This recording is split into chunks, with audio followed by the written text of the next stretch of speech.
महाराष्ट्र में औरंगजेब की कब्र हटाने के लिए हल्ला बोल, सभी जिलों के डीएम ऑफिस पर वीएचपी, बजरंग दल सहित कई हिंदू संगठनों का प्रदर्शन। संभाजीनगर में कब्र के पास बढ़ाई गई सुरक्षा। औरंगजेब की कब्र को लेकर हंगामा, एनसीपी शरद गुट के नेता अनिल देशमुख ने की बजरंग दल पर कार्रवाई की मांग। कहा, राज्य की पहले से ही खराब कानून व्यवस्था और बिगड़ सकती है। औरंगजेब की कब्र को लेकर बीजेपी विधायक टी राजा का बड़ा बयान। कहा, महाराष्ट्र की धरती पर नहीं होनी चाहिए औरंगजेब की कब्र। सीएम और डिप्टी चीफ बताए, कब्र उखाड़ने के लिए चाहिए कितने कार्यकर्ता। पुणे में हुए कार्यक्रम में दिखे औरंगजेब के विरोध के पोस्टर पर लिखा, औरंगजेब देश का गद्दार। टी राजा बोले, अब चुनाव नहीं है, किसी से डरने की जरूरत नहीं। शिवसेना उद्धव गुट के नेता संजय निरुपम ने कब्र हटाने की मांग को बताया सही। कहा, उम्मीद है महाराष्ट्र सरकार से जल्द कब्र हटाने के लिए उठाएगी कदम। शिवसेना उद्धव गुट के प्रवक्ता आनंद दुबे ने पूछा, औरंगजेब की कब्र को अरब सागर में फेंकने से कौन रोक रहा? बीजेपी केवल राजनीति कर रही, उसका कब्र हटाने का कोई इरादा नहीं। औरंगजेब की कब्र हटाने की मांग पर एनसीपी शरद गुट की नेता सुप्रिया सुले ने कहा, मामले पर एक्सपर्ट को लेने दे फैसला। महाराष्ट्र सरकार राज्य में फैले करप्शन पर दे ध्यान। पीएम मोदी के पॉडकास्ट पर कांग्रेस का रिएक्शन। जयराम रमेश ने कहा, 11 साल से देश की मीडिया को प्रेस कॉन्फ्रेंस का है इंतजार, लेकिन पीएम दक्षिणपंथी विदेशी पॉडकास्टर को दे रहे हैं इंटरव्यू। पीएम मोदी के आरोपों पर कांग्रेस प्रवक्ता एल पाटिल ने कहा, अटल जी ने समझाया था गोधरा और दूसरे दंगों में अंतर। मोदी जी तत्कालीन पीएम अटल जी और गृह मंत्री के प्रति थे जवाबदेह।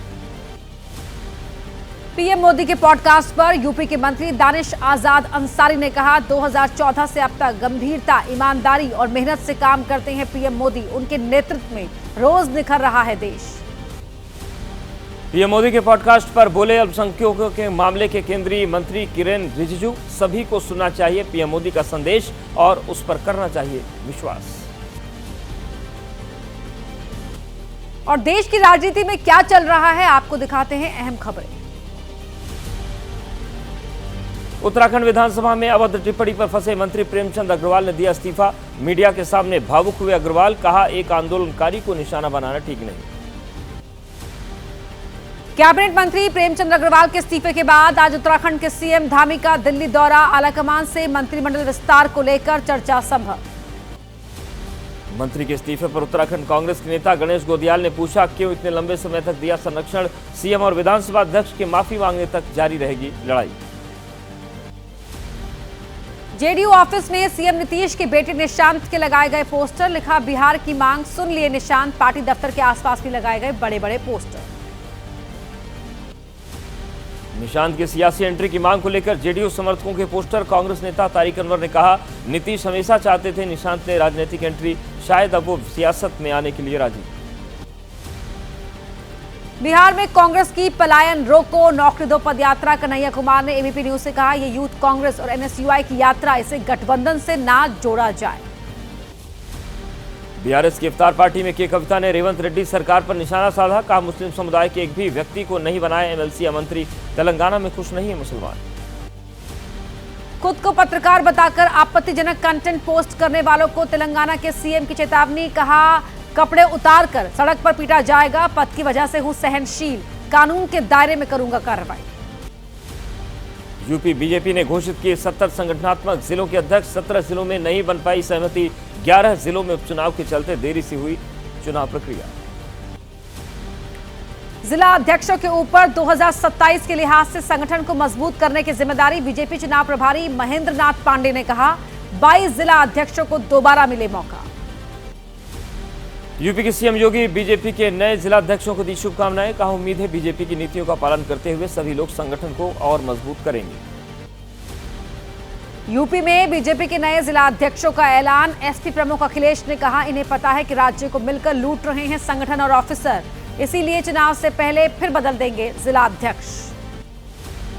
यूपी के डिप्टी सीएम ब्रजेश पाठक ने कहा, जिला अध्यक्षों के चयन में रखा गया दलित पिछड़ा सर्व समाज का ध्यान। बढ़िया प्रादेशिक सामंजस्य बनाकर दिया नेतृत्व।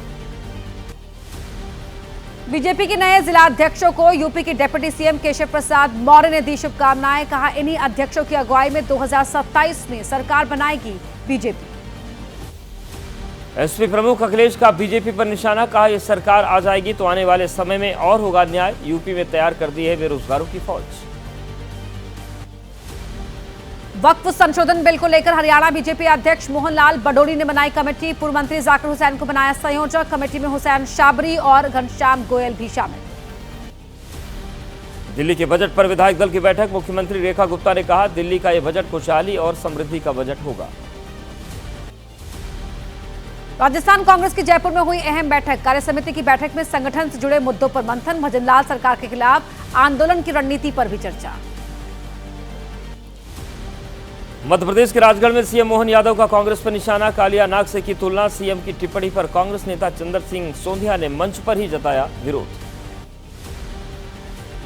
महाराष्ट्र सरकार में मंत्री बाबा साहब मोहन राव का बड़ा बयान। कहा, अजीत पवार में सीएम बनने की क्षमता। राज्य का विकास कैसे होना है ये दादा को पता है।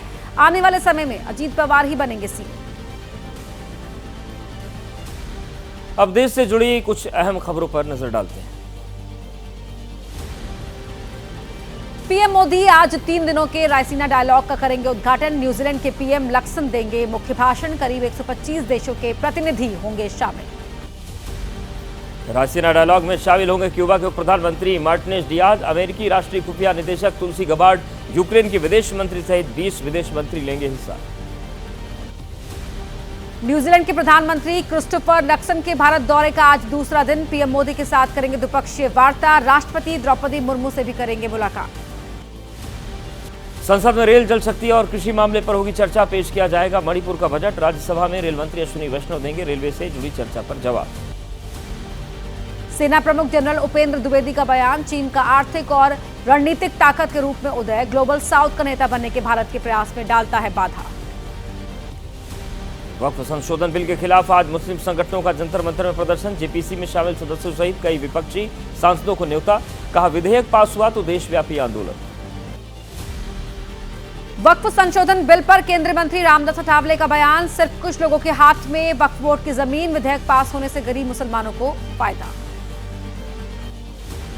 उत्तराखंड में धर्म के नाम पर अवैध कब्जा और संविधान विरोधी गतिविधियां करने वालों पर कार्रवाई। सीएम ऑफिस ने कहा, राज्य के मूल स्वरूप से कोई समझौता नहीं। देहरादून में 43 से ज्यादा अवैध मदद से सील। हिंदू पंचांग के मुताबिक आज मनाई जाएगी छत्रपति शिवाजी महाराज की जयंती। महाराष्ट्र में कई कार्यक्रमों का आयोजन। इतिहासकारों के मुताबिक 19 फरवरी को सरकार मनाती है जयंती। छत्रपति शिवाजी महाराज की जयंती पर मुंबई के सीएसटी में उत्सव। भारतीय कामगार सेना ने किया है आयोजन। उद्धव और आदित्य ठाकरे सहित शिवसेना उद्धव गुट के कई नेता होंगे शामिल। हिंदू पंचांग के मुताबिक छत्रपति शिवाजी महाराज की जयंती आज। डोंबिवली में छत्रपति शिवाजी महाराज की भव्य प्रतिमा का अनावरण। डेप्यूटी सीएम एकनाथ शिंदे होंगे शामिल। सीएजी का चयन करने के लिए कमेटी बनाने की मांग पर आज सुनवाई। मामले से जुड़ी याचिका पर सुप्रीम कोर्ट में होगी सुनवाई। कोलकाता रेप मर्डर केस में आज सुप्रीम कोर्ट में होगी सुनवाई। सीबीआई को कोर्ट में सबमिट करनी है मामले की स्टेटस रिपोर्ट। दिल्ली शराब नीति से जुड़ा मनी लॉन्ड्रिंग का मामला। अरविंद केजरीवाल की जमानत के आदेश को चुनौती देने के मामले में दिल्ली हाईकोर्ट में आज सुनवाई। दिल्ली वक्फ बोर्ड से जुड़े भ्रष्टाचार मामले में राउज एवेन्यू कोर्ट में आज सुनवाई होगी। सीबीआई ने मामले में अमानतुल्लाह खान को बनाया आरोपी। जहानाबाद में होली के अगले दिन होता है मटका फोड़ने का कार्यक्रम। मटका फोड़ने के दौरान दो पक्षों के बीच हुआ था विवाद। वीडियो के आधार पर हुदंगियों को चिन्हित कर रही है पुलिस। पटना के पालीगंज में पुलिस टीम पर हमला। होली के अगले दिन हुए कार्यक्रम के दौरान हुई घटना। युवकों ने पुलिस की गाड़ी पर फेंका कीचड़। विरोध करने पर पुलिस टीम पर किया पथराव। बिहार में एसआई संतोष कुमार सिंह की हत्या का मामला। ड्यूटी में लापरवाही बरतने के आरोप में 2 पुलिसकर्मियों और डायल 112 के ड्राइवर सस्पेंड। जांच रिपोर्ट के आधार पर कार्रवाई। एमपी में मारे गए एएसआई को शहीद का दर्जा देगी राज्य सरकार। मुख्यमंत्री मोहन यादव ने कहा, परिवार को मिलेगी 1 करोड़ की आर्थिक मदद। एक शख्स को मिलेगी सरकारी नौकरी। झारखंड के गिरिडीह में शांति बनाए रखने के लिए भारी संख्या में सुरक्षा बल तैनात। होली वाले दिन 2 समूहों के बीच हुई थी झड़प। आरोपियों की धरपकड़ जारी। घटना पर मध्य प्रदेश के डीजीपी कैलाश मकवाना के सामने सवालों की बौछार। बिगड़ती कानून व्यवस्था पर डीजीपी नहीं दे पाए जवाब। बोले, अभी मऊगंज जाकर देखेंगे हालात। बिहार के मुंगेर में एएसआई संतोष कुमार सिंह की हत्या के मामले में गिरफ्तारी। महिला समेत 4 आरोपी गिरफ्तार। कोर्ट में पेशी के बाद भेजा गया जेल। बिहार के गोपालगंज में 3 मजदूरों की बेंगलुरु में हत्या। निर्माणाधीन अपार्टमेंट में मिले शव। होली के दिन हुए विवाद में हुई हत्या। 2 आरोपी गिरफ्तार। राजधानी दिल्ली में फिल्मी अंदाज में पुलिस की कार्रवाई, कार सवार अपराधियों की गिरफ्तारी, हथियारों के साथ पकड़े गए 4 अपराधी, बड़ी वारदात को अंजाम देने की फिराक में थे बदमाश। लखनऊ के चिनहट में ताबड़तोड़ फायरिंग, गोली लगने से 2 युवक घायल, जानकारी के बाद मौके पर पहुंची पुलिस, पुरानी रंजिश के चलते वारदात की आशंका। लखनऊ के गोसाईगंज थाना क्षेत्र में लड़की से गैंगरेप के आरोपियों के साथ पुलिस की मुठभेड़, मुख्य आरोपी पुलिस की गोली से घायल, मामले में एक और आरोपी भी गिरफ्तार। पंजाब के फतेहगढ़ साहिब में लुटेरों के साथ पुलिस की मुठभेड़, पुलिस की गोली से घायल हुए 2 लुटेरे, व्यापारी के ऑफिस से 15 लाख की लूट के मामले में ये आरोपी। अहमदाबाद के होटल में मिली युवती की लाश, एक युवक के साथ होटल में रुकी थी युवती, होटल कर्मचारियों ने पुलिस को जानकारी दी, मामले की तफ्तीश शुरू। मुरादाबाद में डायल 112 में तैनात सिपाही ने किया सुसाइड, फांसी लगाकर की आत्महत्या, पुलिस ने शव पोस्टमार्टम के लिए भेजा। बिहार के नवादा में धार्मिक स्थल पर सीसीटीवी लगाने को लेकर 2 पक्षों में विवाद, सेको देवरा गांव का मामला, दोनों पक्षों के लोगों ने एक दूसरे पर पथराव किया, हिरासत में 10 लोग। हैदराबाद में तेलुगु एक्टर विश्वक सेन के घर हुई चोरी, 2 हीरे की अंगूठी चुराकर ले गए चोर, पुलिस ने दर्ज किया मामला, सीसीटीवी के आधार पर चोर की तलाश। और अब अलग अलग राज्यों से जुड़ी अहम खबरें देख लेते हैं फटाफट अंदाज में।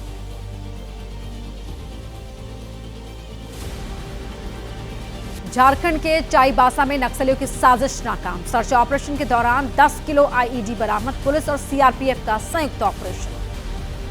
गुजरात के सीहोर में चलती कार में लगी आग, मछली पुल चौराहे के पास हुआ हादसा, देखते ही देखते कार में हुआ जोरदार धमाका। मथुरा में दुकान में लगी आग, राहगीरों ने दुकान से आग की लपटें उठती देख दी दुकान मालिक को जानकारी, शॉर्ट सर्किट की वजह से आग लगने की आशंका। कोलकाता में गिरा मकान का एक हिस्सा, हादसे में एक शख्स हुआ घायल, मुक्ताराम बाबू स्ट्रीट में हुआ हादसा। मेरठ के जिटौला प्राइमरी स्कूल में शराबी युवक का हंगामा, नशे में धुत होकर बच्चों को स्कूल से निकाला बाहर, शिक्षकों के साथ भी की बदसलूकी, शिकायत पर पुलिस ने किया गिरफ्तार।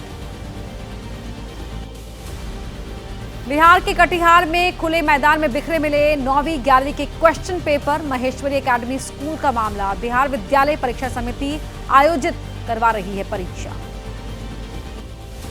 श्री राम जन्मभूमि तीर्थ क्षेत्र ट्रस्ट के सचिव चंपत राय बोले, राम मंदिर ट्रस्ट ने पिछले 5 साल में सरकार को टैक्स के रूप में दिए 400 करोड़ रुपए, 5 फरवरी 2020 से 5 फरवरी 2025 के बीच चुकाई गई यह रकम। श्री राम जन्मभूमि तीर्थ क्षेत्र ट्रस्ट के सचिव चंपत राय ने कहा, अयोध्या में श्रद्धालुओं की संख्या में हुई 10 गुना बढ़ोतरी, राम मंदिर निर्माण का 96% काम पूरा।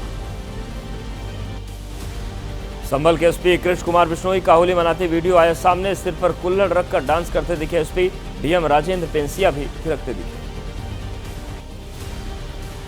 इटावा लायन सफारी में बब्बर शेरनी नीरजा ने 3 शावकों को दिया जन्म, शेरनी नीरजा और शावकों की देखभाल के लिए एक्सपर्ट्स की टीम तैनात की गई। जम्मू कश्मीर के ऊंचाई वाले इलाकों में फिर से बदला मौसम, गुलबर्ग में हुई बर्फबारी, पहाड़ियों पर जम गई बर्फ, घर और रास्ते भी बर्फ से ढके। पश्चिम मिदनापुर और बांकुरा में बदला मौसम, बारिश के साथ ओले गिरे, कुछ ही देर में जमीन पर बिछ गए ओले, बारिश की वजह से पारा भी गिरा। लखनऊ में बीती रात बदला मौसम का मिजाज, तेज हवा के साथ हुई मूसलाधार बारिश, कुछ ही देर में बारिश से सड़कों पर हुआ जलभराव।